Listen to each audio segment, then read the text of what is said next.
আমাদের বাচ্চারা আমাদের মাদের মতো কিন্তু দেখতে হয় না, সম্ভবই না মাদের মতো হওয়া। কারণ আমাদের বাচ্চারা কাদের মতো হয়? বাবা, দাদু, ঠাকুমা, পিসি, পিসির বাচ্চাদের মতো হয়। বুঝতে পারছো? এদের মতো দেখতে লাগে। মায়ের মতো তো কিছুই না। কিন্তু হ্যাঁ, মায়ের মতো কিন্তু একটা গুণ আছে। একটা না, অনেকটাই গুণ আছে। জানো কি?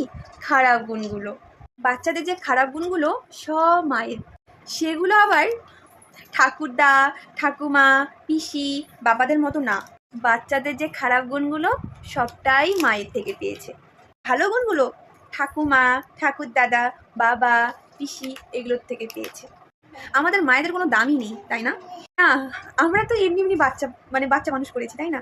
মানে বাচ্চা জন্ম দিয়েছি, মানে পেট কেটে, মানে এমনি, মানে কোনো রকম কোনো প্রবলেম নেই। ওরা তো অনেক কষ্ট করে মানুষ করেছে, ওরা অনেক কষ্ট করে জন্ম দিয়েছে। আমরা তো কিছুই না, আমরা তো এমনি হাওয়াতেই। এখন তো কোনো রকমের সিজার, শুধু